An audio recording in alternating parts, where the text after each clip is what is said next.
Why does being responsible keep so many people trapped? Every month, millions of people do exactly what they've been told to do. They make the payment, they stay current, they avoid missing due dates, they do everything right. And yet the balance never seems to disappear. 1 month becomes 6 months. 6 months becomes 3 years. 3 years become a decade. The strange part is that the people trapped most deeply inside the system are often the most responsible ones. They don't ignore their bills. They don't run away from their obligations. They pay.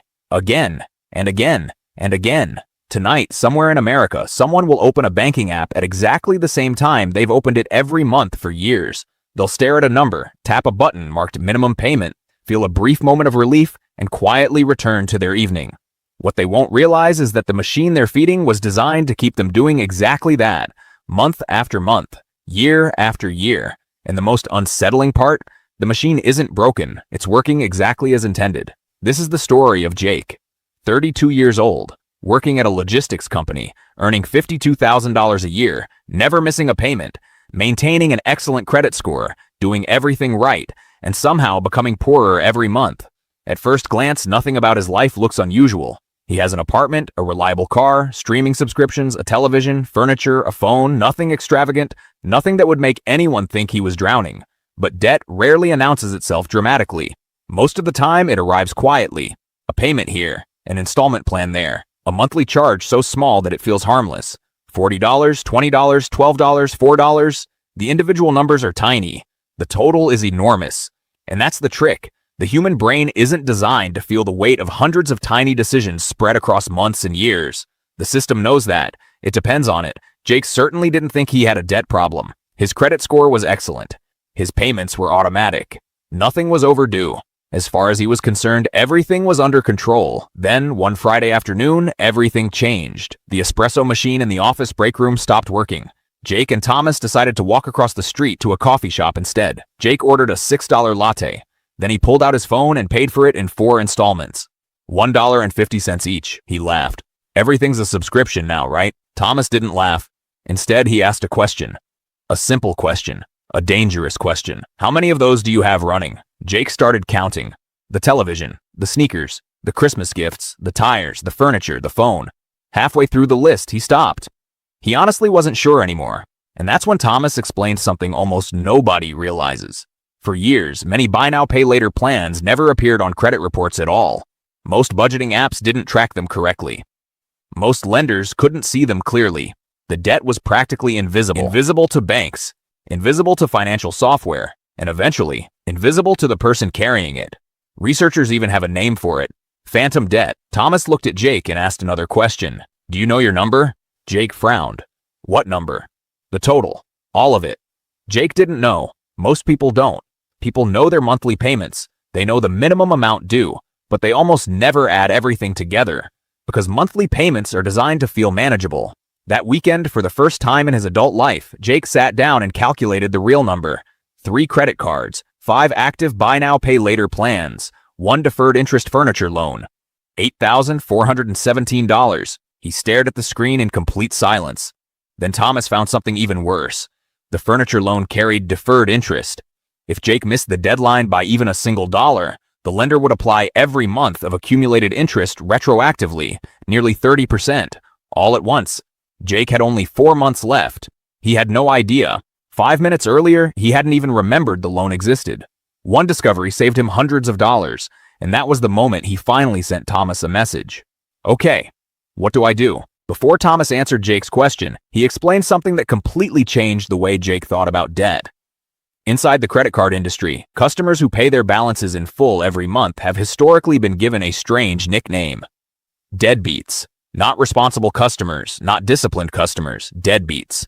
From the bank's perspective, these customers are unprofitable.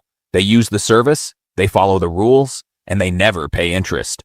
The truly profitable customers are called revolvers, people who carry balances month after month, people who generate interest continuously, people exactly like Jake.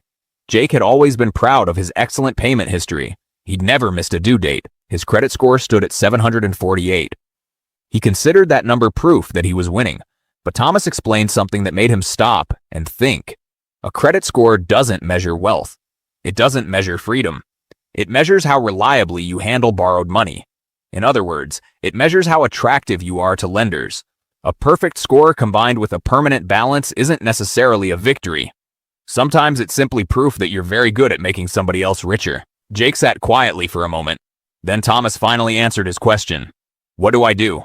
Thomas gave him a single sentence. Paying off your debt is the best investment you'll ever make. At first, Jake thought Thomas was exaggerating. He wasn't. The stock market might average 8 or 10% in a good year. Savings accounts might offer 4%. Real estate might produce higher returns, but only with additional work, risk, and responsibility. Credit card interest, however, was different. Every dollar used to eliminate a 21% interest charge guaranteed that the same 21% would never be paid again. No market volatility, no uncertainty, no risk. The return was immediate. Thomas smiled. You know what's funny? Warren Buffett became one of the richest people in the world, averaging around 20% annually. Jake nodded. Okay. You have an opportunity to earn more than that. Jake laughed. How? By paying off your credit cards. The room fell silent. Then Thomas explained the mathematics behind the trap. Most people believe credit card companies calculate interest every month. They don't. They calculate it every single day, weekends included, holidays included. Every day your balance remains, interest continues accumulating. The machine never sleeps. And that's precisely why escaping it requires a plan. Thomas pulled out a notebook. There are 2 ways to do this, the Avalanche and the Snowball. The Avalanche method is simple. List every debt according to its interest rate. Attack the highest rate first. Mathematically, it's the most efficient strategy. The Snowball method takes a different approach. List every debt according to its balance. Pay off the smallest one first, then move to the next, then the next. The Avalanche saves more money. The Snowball builds more momentum. Thomas looked at Jake. Which one will you actually finish? Jake thought about it carefully. Then he made his decision. The Snowball. His first target was simple. A buy now, pay later balance worth $340. A pair of sneakers. 11 days later, the debt disappeared.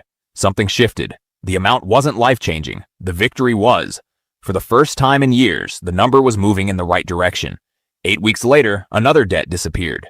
A $612 balance that had followed him since college. At almost midnight, Jake took a screenshot of the $0 balance and sent it to Thomas. Thomas replied with a single word. Next. That was the moment Jake understood the true power of momentum. Every debt that disappeared freed another payment. Every payment increased the force of the next attack. The effort remained the same. The speed increased. It was mathematics disguised as motivation. And then life happened. 4 months into the process, Jake's car broke down.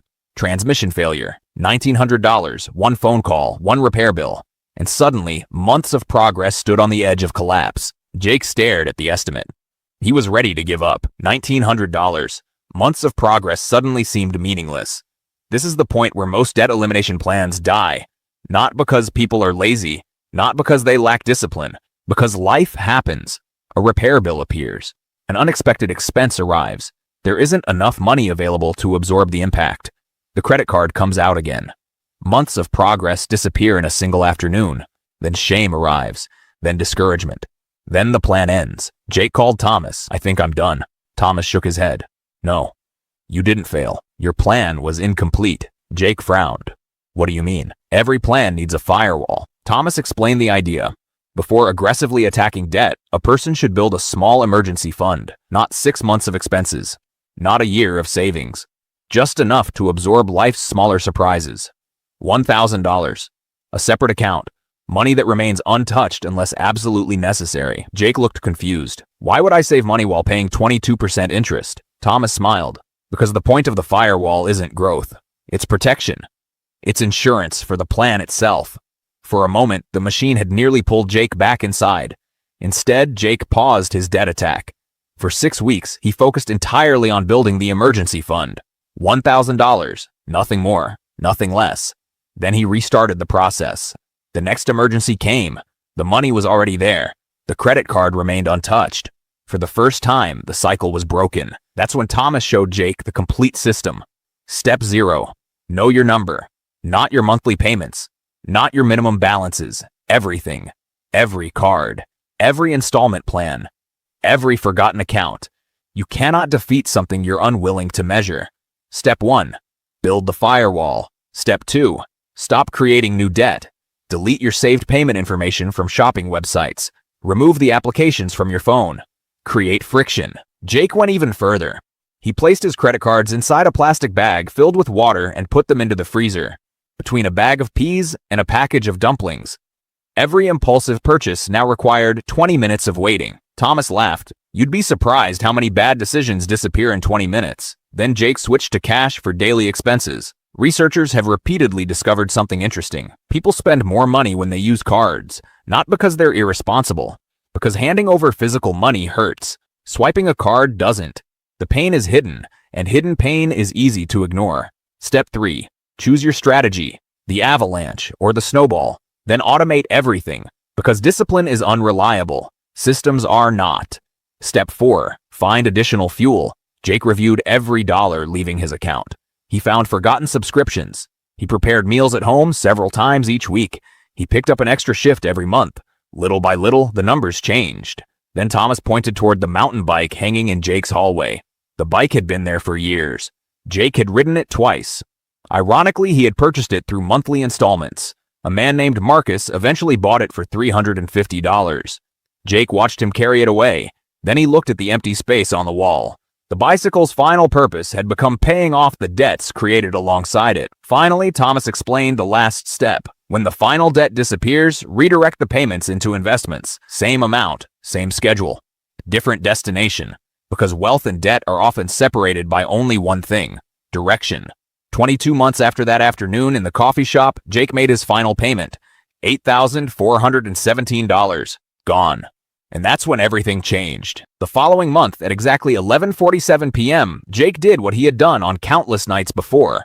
Out of habit, he opened his banking application. For years, he had performed the same ritual. Check the balance, look at the minimum payment, tap the button, repeat the cycle. But this time, there was no minimum payment waiting for him. Instead, there was a new automatic transfer, $600 a month. The same amount that had once flowed toward debt. Now, it flowed into a Roth IRA, into a simple, diversified index fund. The same money, the same schedule, the same habit. Only the direction had changed. Then Jake saw a number that made him laugh out loud. $600 a month invested at an average annual return of 8% could grow to roughly $110,000 in 10 years. Over $355,000 in 20 years. The exact same monthly cash flow. Nothing had changed except the destination. And that's the answer to the question we started with. Which side of the machine are you on? Debt and wealth are driven by the same force: compound interest. The only difference is the direction in which the money moves. For years, Jake had watched interest work against him. Now it was working for him. Then Thomas said something Jake would remember for the rest of his life. Compound interest doesn't care whose side it's on. Jake nodded slowly. For the first time, he truly understood. The system that had quietly taken money from him month after month could also quietly build his future month after month. The machine itself wasn't evil. The problem was standing on the wrong side of it. I have to be honest with you, because Jake's story contains an assumption that not everyone shares. Jake had something many people don't have: margin. His income covered his essential expenses, and most of his debt came from small lifestyle decisions accumulating quietly over time. The extra subscription, the installment plan, the purchase that seemed insignificant because the monthly payment looked so small. But millions of people are carrying balances for an entirely different reason. They're paying for groceries, they're paying for rent, they're paying for necessities. If that's your situation, then the problem isn't simply debt. The problem is that the mathematics of your life no longer work, and that's an entirely different battle. In that situation, paying off debt is only one part of the solution. Increasing income becomes equally important. Negotiating a higher salary, changing jobs, taking on additional work, finding assistance programs, speaking with nonprofit credit counselors, negotiating lower interest rates directly with lenders. These aren't signs of failure. They're tools, and tools exist to be used. There's another thing we need to discuss: shame. Because shame is one of the machine's most effective weapons. People hide from the numbers. They avoid opening statements. They delay adding up the balances. They convince themselves that things will somehow improve if they simply wait long enough. The machine depends on that silence. It depends on people looking away. But here's the truth. You are not the first person to find yourself here, and you certainly won't be the last. Entire teams of economists, marketers, behavioral scientists, and psychologists have spent decades learning how human beings think, spend, react, and decide. The system wasn't designed accidentally. Convenience was designed. Urgency was designed. Impulse was designed. Even the language was designed. Buy now, pay later. Only 4 easy payments. No money down. No interest for 12 months. Everything is built to feel harmless until the total arrives. That doesn't mean you're weak. It means you're human. And once you understand how the machine works, you can begin changing your relationship with it. That's exactly what Jake did. Not overnight. Not perfectly. One decision at a time. One payment at a time. One habit at a time. And eventually, the direction changed. Remember Jake at 11:47 p.m. The same phone, the same thumb, the same routine. Month after month, he pressed the button that sent another payment into the machine. $150 toward interest, $37 toward the actual balance. 31 months in a row. Now imagine that same moment again. The same time, the same phone, the same person. But this time, there is no minimum payment, no notification, no growing balance. The transfer happens automatically. The direction has changed. The machine is finally working for him instead of against him. A few months later, one of Jake's coworkers joked about paying for lunch in installments. Everything's a subscription now. He laughed. Jake didn't laugh. Instead, he quietly asked the same question Thomas had once asked him. How many of those do you have running? That's how change spreads. Not through banks, not through corporations, not through advertisements, one difficult conversation at a time. Layla's decision changed Thomas. Thomas changed Jake. And perhaps Jake's story will change someone else. Maybe that's why these stories matter. Because people rarely escape systems they don't understand. And they rarely question systems they've been taught to call normal. Debt became normal. Minimum payments became normal. Carrying balances became normal. Living under constant financial pressure became normal. But normal and healthy are not always the same thing. Sometimes normal simply means that enough people have become accustomed to the problem. And that's exactly what the machine depends on. Silence, distraction, convenience, momentum. All moving in the wrong direction. Until someone decides to stop. Until someone asks a question. Until someone adds up the numbers. And that's when everything begins to change. So what should you do tonight? Start with a piece of paper. Open your banking application. Write down every balance, every subscription, every installment plan, every loan, every obligation. No estimates, no guesses, just the truth. Because numbers only have power over us when we refuse to look at them. Then build your firewall. Create a small emergency fund. Choose your strategy, the Avalanche or the Snowball. Automate the process and protect the future version of yourself. Most importantly, remember this. Debt is not a moral failure. It is not proof that you're irresponsible. And it certainly isn't proof that change is impossible. The machine is powerful, but it isn't unbeatable. Every day, people escape it. One payment at a time. One decision at a time. One habit at a time. Let's go back to where this story began.